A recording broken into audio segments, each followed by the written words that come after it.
जननीं शारदां देवीं रामकृष्णं जगद्गुरुं पादपद्मे तयो श्रित्वा प्रणमामि मुहुर्मुहुर् नमः श्रीयतिराजाय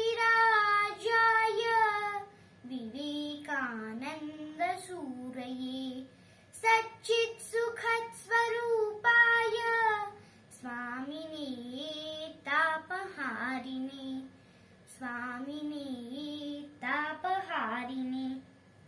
नमस्कार, माझे नाव सौम्या अमोल अलबते. आज आपण स्वामी प्रेमानंद यांची जन्मतिथी साजरी करीत आहोत. त्यानिमित्त मी तुम्हाला स्वामी प्रेमानंद यांच्या काही गोष्टी सांगणार आहे. स्वामी प्रेमानंद हे रामकृष्ण परमहंस यांच्या अंतरंगी 16 शिष्यांपैकी एक होते. स्वामी प्रेमानंद यांच्या वडिलांचे नाव होते श्रीयुत तारापद घोष व आईचे नाव होते श्रीमती मातंगिनी देवी. त्यांचा जन्म 10 डिसेंबर 1861 रोजी हुगळी जिल्ह्यातील आंठपूर या गावी झाला होता. त्यांचे पूर्वाश्रमीचे नाव बाबूराम होते. लहानपणापासूनच ते असाधारण होते. जेव्हा सर्व लहान मुले खेळायची तेव्हा बाबूराम खेळत नसत व गंभीरपणे ध्यान करायचे. बाबूराम 8 वर्षांचे असताना कोणी जर त्यांना लग्नाची गोष्ट काढून चिडविले तर ते लगेच म्हणत, लग्न करू नका, मी मरून जाईन. लहानपणापासूनच ते उच्च आध्यात्मिक जीवनाचा विचार करीत होते. प्राथमिक शिक्षण पूर्ण करून बाबूराम पुढील शिक्षणासाठी कलकत्त्याला आले. तेथे त्यांनी मेट्रोपॉलिटन इन्स्टिट्यूशन मध्ये प्रवेश घेतला. त्यावेळी तेथे मास्तर महाशय शिक्षक होते. बाबूराम श्री रामकृष्ण परमहंस यांना दक्षिणेश्वर येथे पहिल्यांदा भेटले. बाबूराम दक्षिणेश्वरी गेल्यावर ठाकूरांनी त्यांना आपल्या कॉटवर जवळ बसवून घेतले व त्यांच्या शरीराचे निरीक्षण करू लागले. निरीक्षण करून म्हणाले, राधेच्या अंशाने याचा जन्म झाला आहे. हा ईश्वर कोटीतला भक्त आहे. एकदा श्री रामकृष्ण मातंगिनी देवींना म्हणाले, हा मुलगा तू मला दे. या विलक्षण व अनपेक्षित मागणीमुळे मातंगिनी देवी न डगमगता म्हणाल्या, बाबूराम आपल्या जवळ राहील ही तर मोठ्या भाग्याची गोष्ट आहे. परंतु तुम्ही मला 2 वर दिले पाहिजे. पहिला वर, माझी भगवंताच्या ठिकाणी सदैव भक्ती राहो आणि दुसरा, मला माझ्या मुलामुलींच्या वियोगाचा शोक सहन न करावा लागो. आणि ठाकूरांनी ते दोन्ही वर मातंगिनी देवींना दिले. बाबूरामांविषयी ठाकूर म्हणत, तो नैकश्य कुलीन आहे. त्याची हाडं देखील शुद्ध आहेत. भावावस्थेत ठाकूर सगळ्यांचा स्पर्श सहन करू शकत नसत. ते तोल जाऊन पडू लागलेत असे पाहून जर कोणी त्यांना धरू लागले तर त्यांना त्रास होत असे. अशा वेळी त्यांना धरून ठेवण्यासाठी दर्दी अशा बाबूरामांना त्यांच्या सोबतच फिरावे लागे. दक्षिणेश्वरी येणाऱ्या भक्तांना भाव समाधी लागते असे बघून बाबूराम एक दिवस ठाकूरांजवळ हट्ट धरून बसले. मला भाव समाधी लावून दिलीच पाहिजे. ठाकूर म्हणाले, ठीक आहे, मी आईला सांगेन, मग बघू आईची काय इच्छा आहे ते. मग श्री रामकृष्णांनी जगदंबेला प्रार्थना केली. तेव्हा त्यांना उत्तर मिळाले, नाही, बाबूरामला भाव समाधी लाभणार नाही. 1886 मध्ये ठाकूरांनी महासमाधी घेतली. तेव्हा बाबूराम व इतर त्यागी तरुण वराहनगर मठामध्ये राहायला आले. डिसेंबर महिन्यात आंठपूरला जाऊन आल्यानंतर त्यांनी संन्यास घेतला.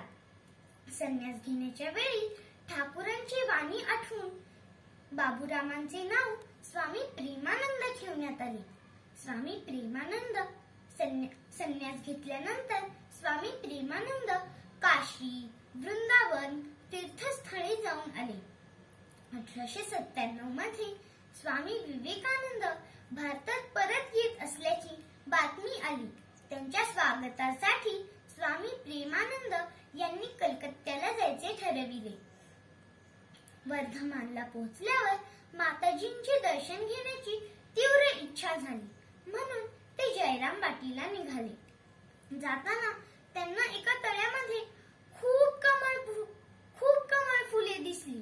माताजींच्या चरणी वाहण्यासाठी त्यांनी त्या तळ्यामध्ये उतरून कमळे तोडण्यास सुरुवात केली. 108 कमळे त्यांनी तोडली. 108 कमळे तोडून आल्यावर अंगावर ठिकठिकाणी 25-30 जळवा लागल्या होत्या. प्रेमानंदांचे सर्वांग रक्तबंबाळ झाले होते. त्यांची ती अवस्था पाहून माताजी खूप अस्वस्थ झाल्या व यापुढे असे करू नको म्हणून माताजींनी त्यांना बजावले. स्वामीजी भारतात परत आल्यानंतर त्यांनी काही नियम बनविले होते. त्यापैकी एक नियम होता की पहाटे ठरलेल्या वेळी जो उठणार नाही त्याला त्या दिवशी भिक्षा मागून पोट भरावे लागेल. एके दिवशी बाबूराम महाराजांना उठायला उशीर झाला. स्वामीजींनी कोणाला तरी हुकूम केला, जा त्याच्या कानाजवळ घंटा वाजव. या उपायाने बाबूराम महाराज उठले आणि स्वामीजींना येऊन म्हणाले, आज मी नियम मोडला. मी सकाळी वेळेवर उठलो नाही, तरी आता मला शिक्षा करा. हे ऐकताच स्वामीजी म्हणाले, तुला मी शिक्षा करीन? ही गोष्ट तू मनात कसे आणू शकलास बाबूराम? स्वामीजींचे डोळे भरून आले. ब्रह्मानंद महाराज म्हणाले, प्रश्न शिक्षेचा नाही, परंतु नियम केला आहे खरा की भिक्षा मागावी लागेल. तेव्हा बाबूराम महाराज माधुकरीसाठी निघाले. निव्वळ उपदेशाने कार्य साधत नाही. धर्म हा स्वतः आचरून मगच इतरांना शिकवायचा असतो. म्हणून अगदी शेवटच्या दिवसापर्यंत ते सतत कामात व्यग्र असत आणि म्हणत, कामच बोलो तोंड बंद राहू असे म्हणत ते इतर ब्रह्मचार्यांसोबत सर्व कामे करीत असत. उत्सवाच्या दिवशी मठाच्या आवारात उच्चवर्णीय, निम्नवर्णीय, श्रीमंत, गरीब सर्वच वर्गातील नारायण पंक्तीत बसले होते.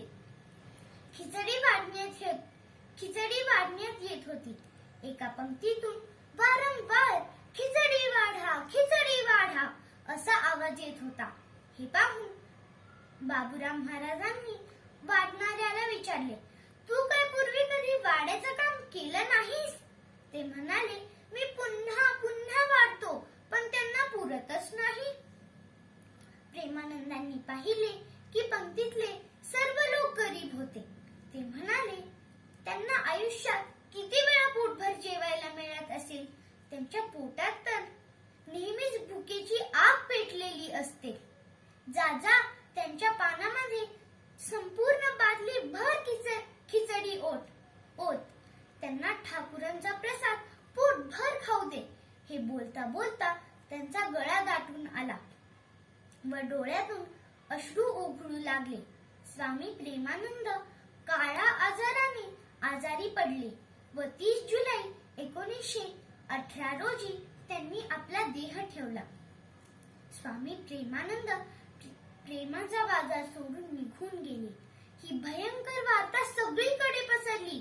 माताजी अश्रू गाळीत म्हणाल्या, मठाची भक्ती, शक्ती, युक्ती हे सर्व माझ्या बाबूरामांचे रूप धारण करून मठातील गंगातट प्रकाशमान करीत फिरत असे.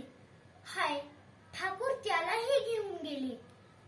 अशा या ब्रह्मज्ञानी महापुरुषाला मी वंदन करून इथेच थांबते. ओम शांती शांती शांती.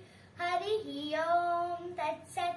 श्री रामकृष्णार्पणमस्तु.